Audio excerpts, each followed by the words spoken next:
Welcome to Get Organized at Work. I'm your host, Kayla Fahey-Ahrndt, healthcare leader, mom of three, and your go-to guide for ditching the chaos and taking control of your workday. This is the show where we turn overwhelming to-do lists into clear, actionable plans so you can crush your goals and show up as your best self at work and in your life.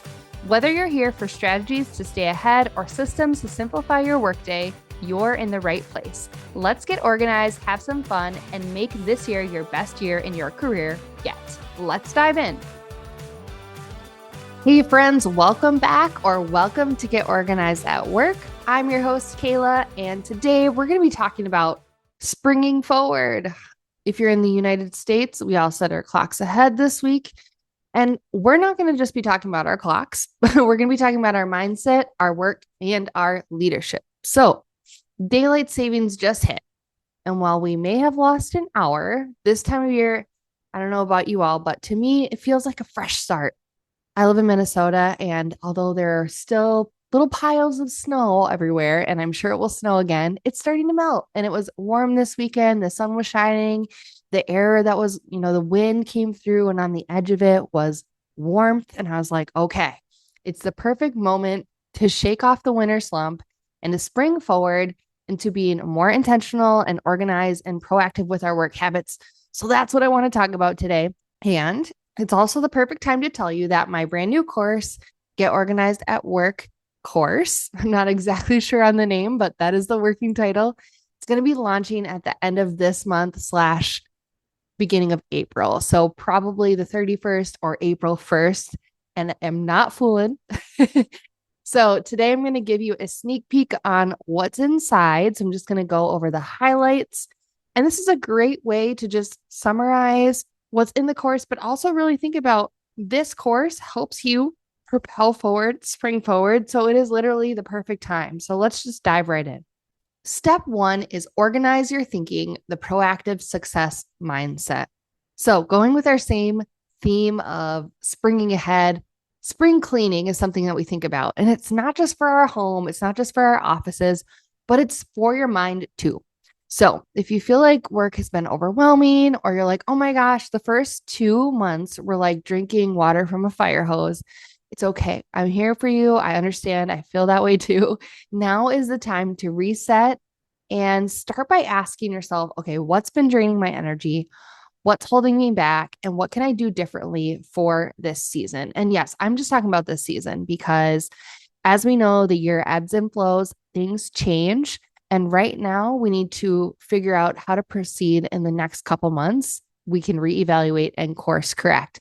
So in my new course, we go deeper into this proactive success mindset, which means shifting from reactive to intentional leadership. So if you're constantly playing catch up at work, this is going to help you get ahead and take control. And one of my favorite things that we talk about too is how to focus on outcomes instead of tasks. And if you've been around long enough, you know that I love to talk about sort of Maslow's hierarchy of needs pyramid, where we've got sort of like your basic needs, you need food, water, all of that on the bottom. And then at the top is self-actualization. And it's kind of similar, my thinking about our work. A lot of people spend a lot of time on tasks, if that tasks were at the bottom of this pyramid, and a little bit of time thinking about outcomes. And they think all the tasks are going to get to them to the outcomes. But really, we need to be thinking a lot about where we want to go, that final outcome, and then really weed down the amount of tasks we do to get us there in the most efficient way. That's going to help us avoid extra work, waste in our process, and in turn, burnout. So how can we clear away everything that's really not needed and focus on what matters in this season to get us to the next step? So start thinking about your next outcome and how you can get there in the easiest, least way of resistance. That's the proactive success mindset for you. Step two is organize your daily work, creating your leader standard work. If you know me, you know this is like my thing. This is my jam, leader standard work. So let's liken it to this spring ahead. When you lose an hour of sleep, your schedule feels off. And that's exactly what happens when you don't have a clear daily, weekly, monthly system at work. So leader standard work is all about setting rhythms, routines, and habits that help you stay organized and focused. It's kind of like your morning routine, but it's for your job and it can be for different parts of your workday. So inside my course, I'll walk you through how to set up structured work blocks, prioritize the most important tasks, and create daily workflows that actually stick and that you can stick to. And then you can take them, hone them in, see what's working, see what's not working. And the beauty of leader standard work is it's not stagnant. It's a living, breathing thing that you adjust, adapt, and make it work for you. So if you've been feeling like your to-do list is running your life, this step is going to help you take back control. So what you can do today, if you're feeling overwhelmed, or if your calendar just seems to fill up and it's telling you what to do instead of you telling yourself what you're going to do, I want you to start setting up time blocks for strategic projects, for important things that you want to work on, for those outcomes that you were just thinking about. How do you schedule time to work on things that are going to get you closer to that outcome? And how can you make sure that you're doing the right work? We're going to be talking later about delegation and making sure that you're doing what you should be doing and others can do other things that maybe aren't necessarily things you have to do, but can help them grow. So consider that. But what are the things that would set you up for success in the day? Like you got to work, you checked on these things, you felt like you knew what was happening, that you had a good grasp on what the day was holding for you or for your team. Then how do you proceed to get yourself closer to those outcomes? Then what is your routine for setting yourself up for success for the next day and closing out and thinking about how today went? What does that end of day reflection look like? How can you make sure that you leave on time? What does that boundary look like for you? So that's step 2, organize your daily work, creating your leader standard work. Now, step 3 is organize and prioritize your projects, your project roadmap. So continuing with our spring theme, with spring comes a fresh season of projects, deadlines, and new goals for the year. But if you don't have a roadmap, it's really easy to feel lost. So in my course, Get Organized at Work course, I will show you how to create a project roadmap that breaks big initiatives into smaller, actionable steps for your days, your weeks, and your months, for yourself and for your team. And you can think of it as your personal GPS for getting things done without like frantic last minute chaos. You always have a pulse on where you're going and what's happening today. So you can ask yourself today, what's one big project that I need to spring forward on this season? See what I did there? So if you have that project in mind, think about the outcome that you're hoping to achieve. Is it to accomplish this big project in the next, let's say, quarter, the next 3 or 4 months? Or is it just to make a certain amount of progress? What is the next milestone? Define that. Then use tip number 1, where we are thinking about the proactive success mindset and focusing on outcomes instead of tasks, and be most efficient with our time. And think about, okay, how am I going to get to that outcome? Then take the things you know you need to do, whether it's setting up meetings, delegating, learning, planning, executing on certain tasks or processes. Take those things and put them into your calendar and create a standard work where you check on that project every day or every other day or once a week or once a month until you achieve that milestone or goal. Document everything so that you can keep track and know where you're at. So that's step 3, organize and prioritize your projects, your project roadmap. If you are like, oh my gosh, I have all these projects, I need to get this organized, you are in the right place. I will link previous episodes I've done on project roadmaps, but also you can join my free podcast community. Inside, I did a free webinar in January on how to create a project roadmap, how to decide what projects go on the roadmap, and how to define projects versus tasks. And I also have a active project list template and roadmap template that's editable and ready for you to customize. Free download inside the free community. So join that. A link's in the description or in the show notes. You will love it. The webinar is me with my face on camera too. So you can see me and I'm presenting and going over with my screen, showing you how to fill everything in. So don't miss out on that. All right. Step 4 is focus on the right work, how to delegate effectively. You cannot do it all, my friend. You can do it all, but not all at the same time. You'll be more efficient if you recruit people to help you to be on your team, to get excited with you about your work. So, spring cleaning your work life means letting go of things that don't belong on your plate. This is where delegation comes in. Inside the course, I teach how to identify work you shouldn't be doing, how to delegate in a way that empowers your team, and how to stop micromanaging and trust the process. If you've been feeling overwhelmed, this is your sign to let go and delegate smarter. I have a specific delegation method where I even help you determine who would be the best person to delegate to. Sometimes the barrier is like, I don't know who'd want to do this. This thing feels really important. I need to do it. It'll save me time if I just take care of it. But no, this is the year that you do something differently, because we know what you've been doing may not be working in the best way. So again, if you're thinking about your projects, your day-to-day, you've already figured out how to focus on your outcomes, defining your projects. You've already talked about creating your standard work. Plan some time to brainstorm some items that maybe you could delegate. And I'll give you a little sneak peek. One of my favorite ways to determine, is this something you can delegate, is there somebody who can probably do this thing 80% to standard? So maybe that's 80% as well as you do it, or 80% as good as the expectation there is around the thing. And are they willing to learn and they're teachable? Great. So what you want to do is sit down with them, talk them through it. If you don't already have a procedure for this, this is a great time to explain things to them, even have them write up the procedure, or maybe take a screen share, maybe join a meeting, show them how to do it, record it. Now they have a template for how to do your work.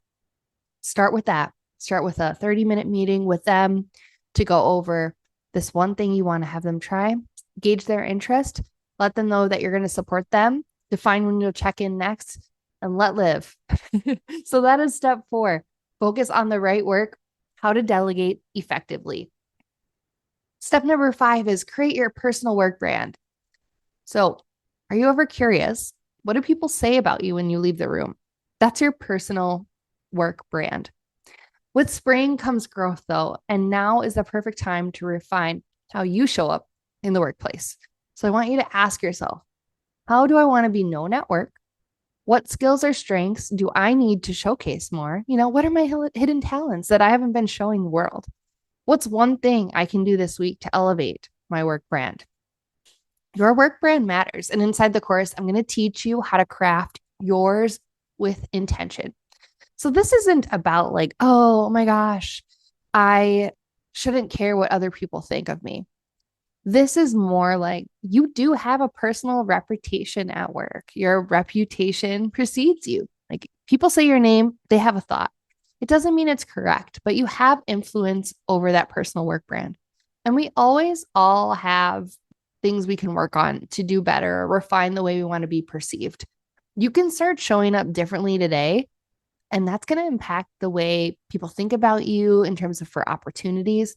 So for example, if you are always very chatty in meetings, but you want to change your brand to be more like, oh, that person only talks when they have something really important to say, you can practice on listening more and saying less, and only chiming in when somebody hasn't already said what you're going to say, and your point is going to be taken, people are going to be very responsive to your point because it's new and you haven't talked a lot. It's a rare bird.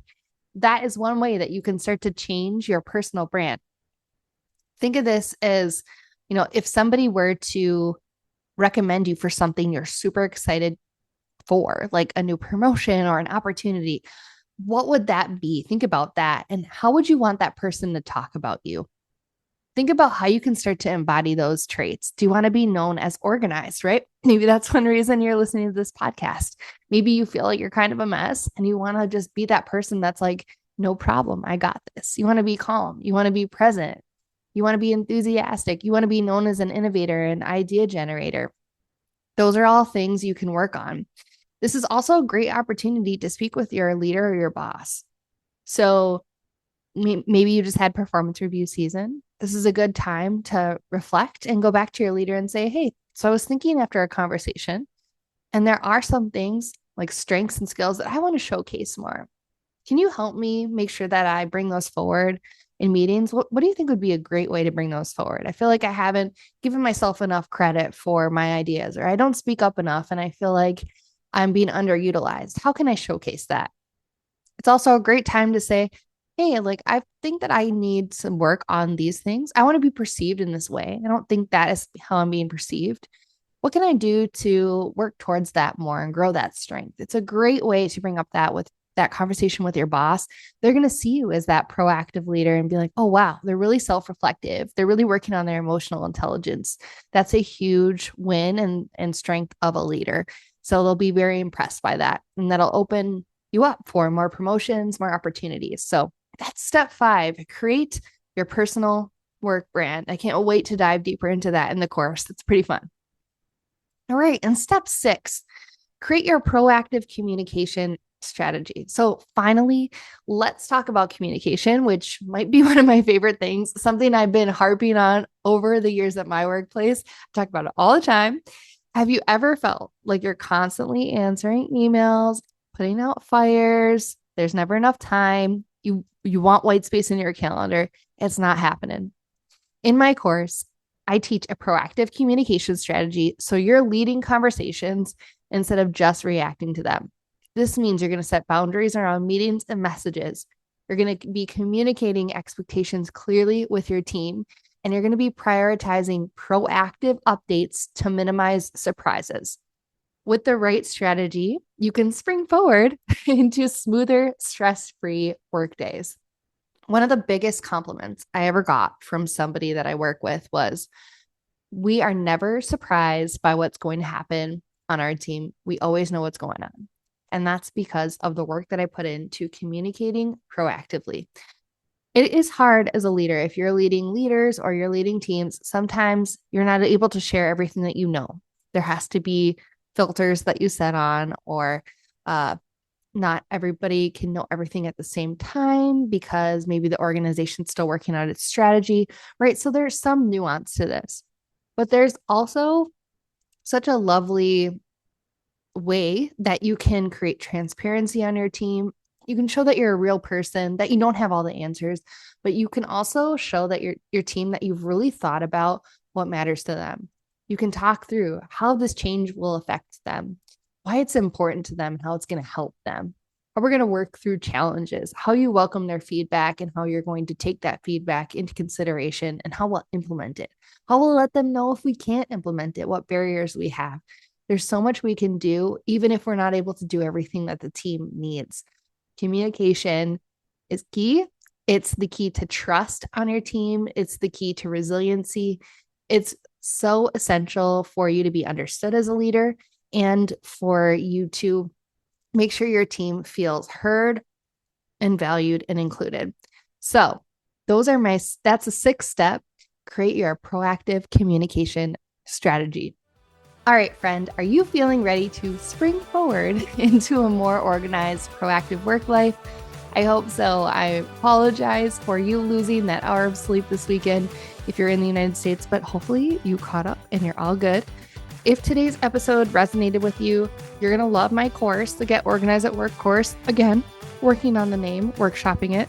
It's going to be launching at the end of this month / around April Fool's Day, the 1st, which is no joke. So it's going to be awesome. It's going to help you get organized, work smarter, and help you show up as the leader and the professional that you want to be every single day without the burnout. So make sure that you're in my free community. The link is in the description below or in the show notes so you don't miss the launch. I'm going to be sending out some emails, as well as inside my community, I will be showing updates behind the scenes, kind of cool. So you might get some special treatment if you're in the court or in the community, which you'll find out if you join that. So thank you again so much for listening. If you love this episode, give it a like if you're listening on YouTube, or subscribe to my channel, or if you're listening on the podcast apps, leave a rating review. I would love it. I'd love to hear how you're springing forward in your work. And until next time, keep leading with intention, and I will see you in the next episode. Bye.